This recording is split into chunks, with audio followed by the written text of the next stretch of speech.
Did you enjoy the look back at Britain in 1960 in my last video? Let's get fired right into 1961. There was a lot happening that year. Sport. Football up first.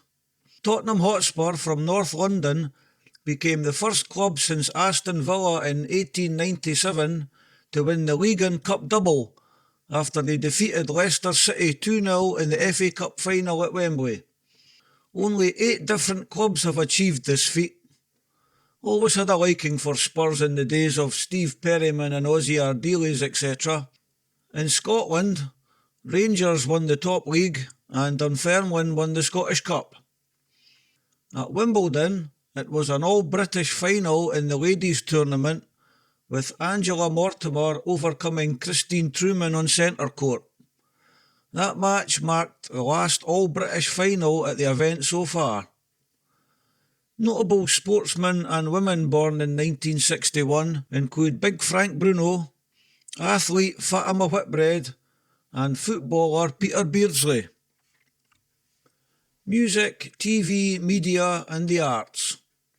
On the small screen, The Avengers, the British espionage-themed TV series, made its debut on our tellies in January 1961 and would run for nearly the entire decade. Also making its debut that year was Songs of Praise, which is still going. It's believed to be the longest-running series of its type on television anywhere in the world.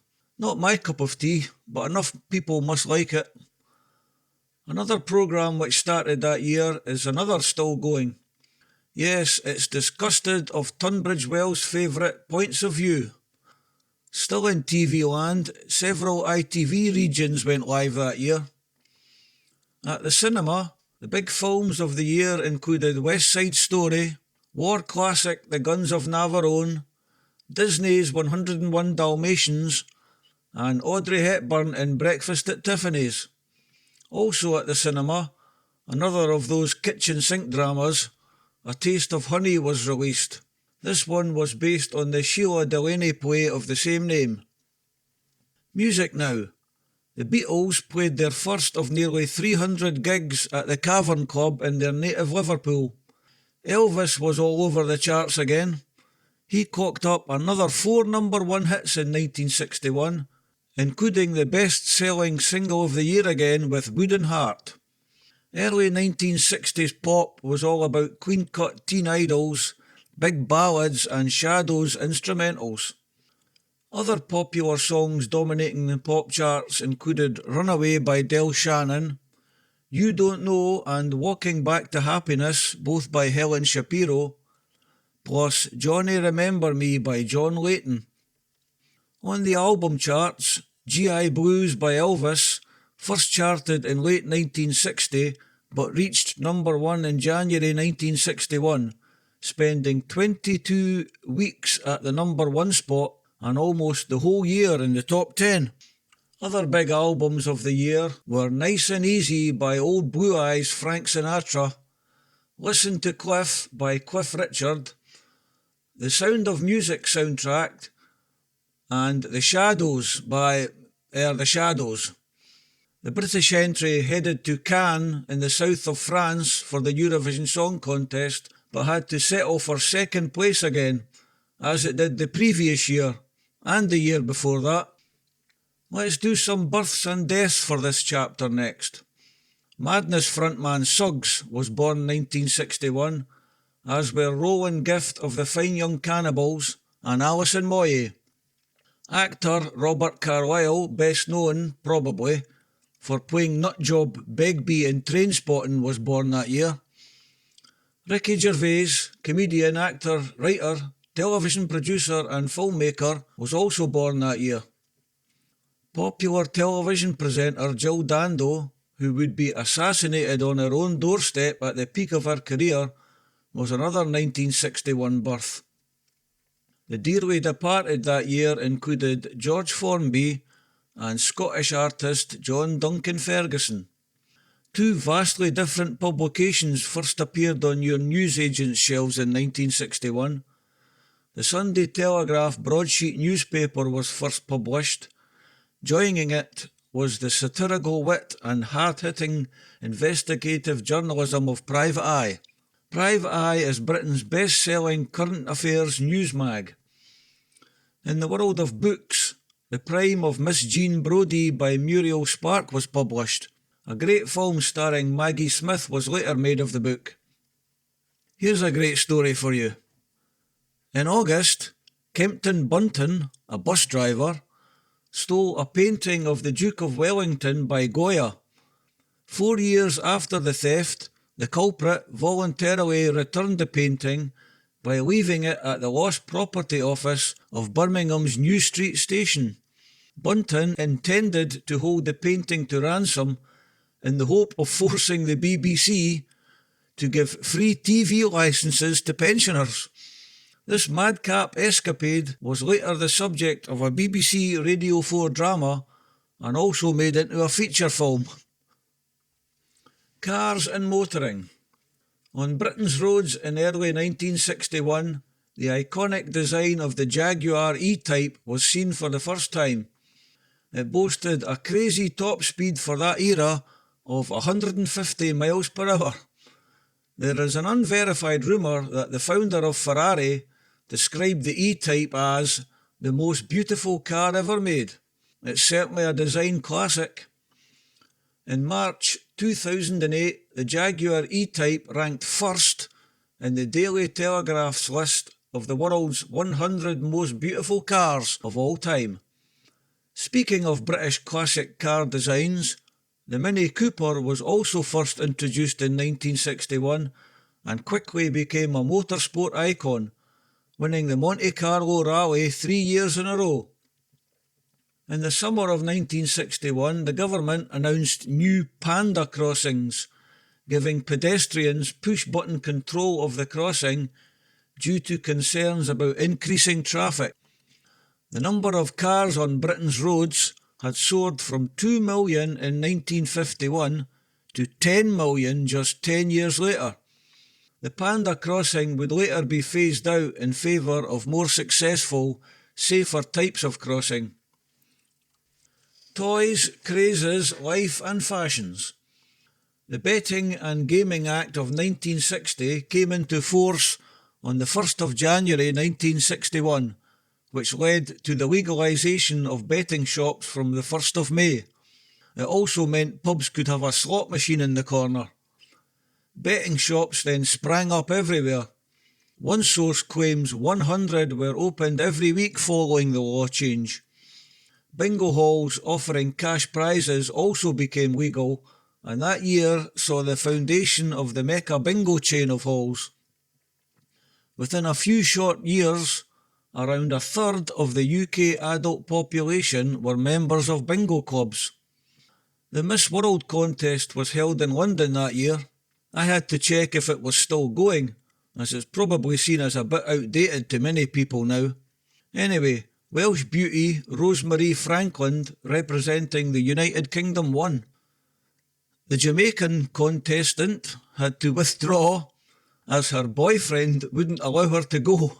Seriously. On the British High Street, that well-known chain Mothercare opened its first store in Surrey. The shops are all closed down now, but the brand still lives on, so you can buy Mothercare products in Boots the Chemist and other places globally. Scalextrics and train sets were the year's most popular toys. If you're into the trains stuff or Scalextrics, you can take the hobby to extremes. Build huge landscapes and scenery and buildings around it, taking up whole rooms, or build a miniature world up your loft. As it was now game on in the long race to the moon, toys and games reflecting the space age were all the rage. Board games, jigsaws, scale models. Stick a rocket on it and it will sell. In fashions, women were taking their cue from the effortlessly stylish First Lady in America. Jackie Kennedy popularised the pillbox hat, and her vibrant shades were in everywhere, with the dull drabness of the 50s now a distant memory. Another fashion icon, Audrey Hepburn, wowed everyone as she epitomised the capri pants trend. The 60s were really starting to get underway now. The mod subculture, which first took off in late 50s London, was now spreading to the rest of the British Isles. In late 1961, the Minister for Health confirmed in Parliament that birth control pills could be prescribed on the NHS. Prior to this, the provision of contraception had been confined to charitable family planning clinics. GPs had proved reluctant to engage in the provision of either birth control advice or the supply of contraceptives. It is seen to have played a leading role in the post-war emergence of the women's liberation movement, as well as enabling greater sexual freedom for women as well as men. However, it has also been the subject of health scares and moral debates. Apparently, it was only prescribed to married women at first.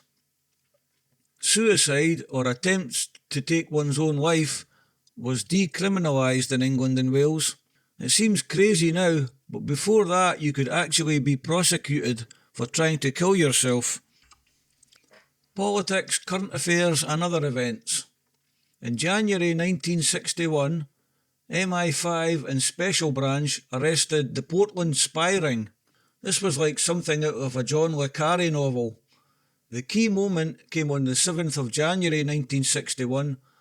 After months of surveillance, Special Branch stepped in and arrested the group, with secret naval documents found on them. After searching the ring's communications base for getting material back to Moscow, they uncovered classic spy kit stuff, hidden radios, codes, cameras, and methods for smuggling information. The kind of thing you'd expect in a thriller, except it was happening in suburban Britain. The ring had been active for around 8 years. At trial, sentences of 15 to 25 years were handed down. Another spy, but in an unconnected case, George Blake, was sent down for 42 years for passing classified information to the Soviet Union whilst working for MI6. He'd only served around 5 years until he escaped from Wormwood Scrubs and fled to the Soviet Union, where he lived until his death. Prince Edward, the Duke of Kent, and first cousin to our late Queen, got married that year to Catherine Worsley at York Minster. At the time of this video, January 2026, he is the oldest living member of the royal family. Notable births that year included William Hague and Princess Diana. Also that year, Harold Macmillan, the British Prime Minister, announced to the House of Commons his government's decision formally to apply for the accession of the United Kingdom to the European Economic Community. Some other smaller news stories.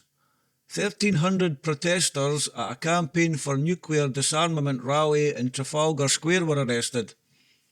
And in banking, Barclays became the first British bank to open its own in-house computer centre.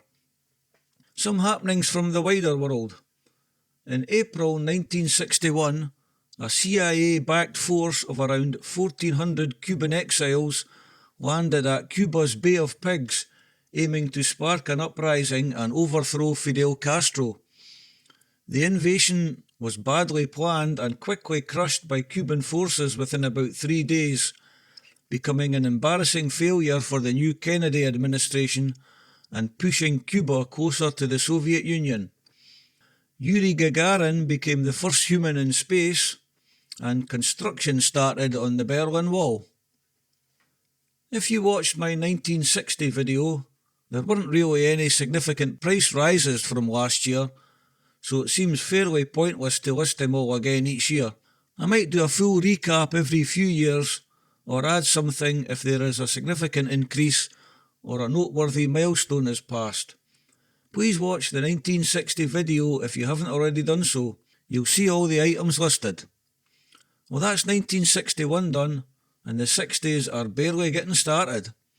It was such a pivotal year. Subscribe now if you would like to follow my Life in Britain year by year series.